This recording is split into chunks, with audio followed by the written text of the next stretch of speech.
ಕೊಯ್ಯುವಂಥದ್ದು. ಯಾವುದೇ ನೋಡಿ, ನಮ್ಮ ರಾಜ್ಯದ ಜಲಸಂಪತ್ತನ್ನು ಸಮರ್ಪಕವಾಗಿ ಉಪಯೋಗ ಆಗಬೇಕಾಗ್ತದೆ. ಆದರೆ ಏನೇ ಮಾಡಬೇಕಾದ್ರೂ ಕೂಡ ಅದನ್ನು ಸೈಂಟಿಫಿಕ್ಕಾಗಿ ಆಲೋಚನೆ ಮಾಡಬೇಕಾಗ್ತದೆ. ಯಾವುದನ್ನು ವೈಜ್ಞಾನಿಕವಾಗಿ ಆಲೋಚನೆ ಮಾಡ್ದೇ ತರಾತುರಿಯಲ್ಲಿ ಈ ರೀತಿ ಯೋಜನೆಗಳನ್ನು ಕೈಗೆತ್ತಿಕೊಳ್ತಕ್ಕಂಥ ನಾವು ಕೂಡ ಅದನ್ನು ವಿರೋಧ ಮಾಡ್ತೇವೆ. ಅದ್ರ ಬಗ್ಗೆ ಚರ್ಚೆ ಮಾಡ್ತೀವಿ. ಸರ್, ಒಂದು ವೇಳೆ ಕಾಂಗ್ರೆಸ್ಸಿನ ಒಂದು ಗುಂಪು ಬಂದರೆ ಬಿಜೆಪಿಯಿಂದ ಸರ್ಕಾರ ರಚನೆ ಮಾಡಲಿಕ್ಕೆ ಸಿದ್ಧ ಇದೆ. ರಾಜ್ಯದ ಮತದಾರರು ಕಾಂಗ್ರೆಸ್ ಪಕ್ಷಕ್ಕೆ ಸ್ಪಷ್ಟ ಬಹುಮತವನ್ನು ನೀಡಿದ್ದಾರೆ. ಭಾರತೀಯ ಜನತಾ ಪಾರ್ಟಿ ನಮ್ಮ ವಿರೋಧ ಪಕ್ಷದಲ್ಲಿ ಕೂರಿಸಿದ್ದಾರೆ. ಹಾಗಾಗಿ ವಿಪಕ್ಷವಾಗಿ ನಾವು ಈ ಸರ್ಕಾರವನ್ನು ಕಿವಿ ಹಿಂಡುವಂಥ ಕೆಲಸವನ್ನು ನಾವು ಮಾಡ್ತಾ ಇದ್ದೇವೆ. ಮುಂದೂ ಕೂಡ ಅದು ಮಾಡ್ತೇವೆ. ಯಾವುದೇ ಕಾರಣಕ್ಕೂ ಸರ್ಕಾರ ಮಾಡುವಂಥದ್ದಾಗಲಿ ಇದು ಯಾವ್ದು ನಮಗೆ ಆಸಕ್ತಿನೂ ಇಲ್ಲ. ವಿರೋಧ ಪಕ್ಷದ ಕೂಡ ನಾವು ಕೆಲಸ ಮಾಡ್ತೀವಿ.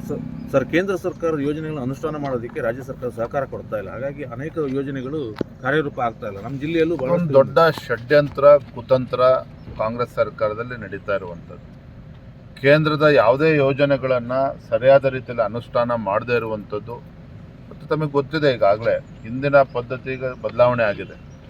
ಕೇಂದ್ರ ಸರ್ಕಾರದ ಯಾವುದೇ ಯೋಜನೆಗಳಿಗೆ ಹಣ ಬಿಡುಗಡೆ ಆಗಬೇಕು ಅಂತ ಹೇಳಿದ್ರೆ ರಾಜ್ಯ ಸರ್ಕಾರ ಪ್ರೋಗ್ರೆಸ್ ರಿಪೋರ್ಟನ್ನು ಕೊಡಬೇಕಾಗ್ತದೆ. ಅದು ಯಾವುದನ್ನು ಕೂಡ ಮಾಡ್ದೇನೆ, ಕೇಂದ್ರಕ್ಕೆ ಯಾವುದೇ ವರದಿಗಳನ್ನು ಕೊಡ್ದೇನೆ, ಸ್ಟೇಟಸ್ ರಿಪೋರ್ಟನ್ನು ಕೂಡ ಕೊಡ್ದೇನೆ ಕೇಂದ್ರದ ಅನುದಾನಕ್ಕೆ ಬರ್ತಾ ಇಲ್ಲ ಅಂದರೆ ಅದಕ್ಕೆ ಕಾರಣ ರಾಜ್ಯ ಸರ್ಕಾರನೇ. ತನ್ನ ವೈಫಲ್ಯಗಳನ್ನು ರಾಜ್ಯ ಸರ್ಕಾರ ತನ್ನ ವೈಫಲ್ಯಗಳನ್ನು ಮುಚ್ಚಿ ಹಾಕ್ಕೊಳ್ತಕ್ಕಂಥ ಸಲುವಾಗಿ ಪದೇ ಪದೇ ಕೇಂದ್ರ ಸರ್ಕಾರವನ್ನು ದೂರುವಂಥದ್ದು ಇದು ಅಂತ ನಿರಂತರವಾಗಿ ನಡ್ಕೊಂಡು ಬರ್ತಾ ಇದೆ. ಎಲ್ಲದರ ಬಗ್ಗೆ ಸಮಗ್ರವಾಗಿ ನಾವು ಈ ಬಾರಿ ಅಧಿವೇಶನ ಚರ್ಚೆ ಮಾಡ್ತೀವಿ. ಸರ್, ಇವತ್ತು ಉತ್ತರ ಕನ್ನಡದಲ್ಲಿ ಪದೇ ಪದೇ ಈಗ ಸರ್ಕಾರಗಳು ಇಲ್ಲಿ ನೀರನ್ನು ಒಯ್ಯಲಿಕ್ಕೆ ಯೋಜನೆ ಮಾಡ್ತಾ ಇದೆ. ಇಲ್ಲೇ ನೀರಿನ ಸಮಸ್ಯೆ ಇರುವಾಗ ಈ ರೀತಿ ಯೋಜನೆಗಳು ನಮ್ಮ ಜಿಲ್ಲೆಗೆ ಅಪಾಯ ತರ್ತಾ ಇದೆ ಸರ್. ಉದಾಹರಣೆಗೆ ಅಗ್ರಾಶಿನಿಂದ ಚಿತ್ರದುರ್ಗ ಕೊಯ್ಯೋದು, ಇಲ್ಲಿ ವರ್ಧಾ ನದಿಯನ್ನು ಹಾವೇರಿಗೆ ಒಯ್ಯುವಂಥದ್ದು. ಯಾವುದೇ ನೋಡಿ, ನಮ್ಮ ರಾಜ್ಯದ ಜಲಸಂಪತ್ತನ್ನು ಸಮರ್ಪಕವಾಗಿ ಉಪಯೋಗ ಆಗಬೇಕಾಗ್ತದೆ. ಆದರೆ ಏನೇ ಮಾಡಬೇಕಾದ್ರೂ ಕೂಡ ಅದನ್ನು ಸೈಂಟಿಫಿಕ್ಕಾಗಿ ಆಲೋಚನೆ ಮಾಡಬೇಕಾಗ್ತದೆ. ಯಾವುದನ್ನು ವೈಜ್ಞಾನಿಕವಾಗಿ ಆಲೋಚನೆ ಮಾಡ್ದೇ ತರಾತುರಿಯಲ್ಲಿ ಈ ರೀತಿ ಯೋಜನೆಗಳನ್ನು ಕೈಗೆತ್ತಿಕೊಳ್ತಕ್ಕಂಥ ನಾವು ಕೂಡ ಅದನ್ನು ವಿರೋಧ ಮಾಡ್ತೇವೆ. ಅದ್ರ ಬಗ್ಗೆ ಚರ್ಚೆ ಮಾಡ್ತೀವಿ. ಸರ್, ಒಂದು ವೇಳೆ ಕಾಂಗ್ರೆಸ್ಸಿನ ಒಂದು ಗುಂಪು ಬಂದರೆ ಬಿಜೆಪಿಯಿಂದ ಸರ್ಕಾರ ರಚನೆ ಮಾಡಲಿಕ್ಕೆ ಸಿದ್ಧ ಇದೆ.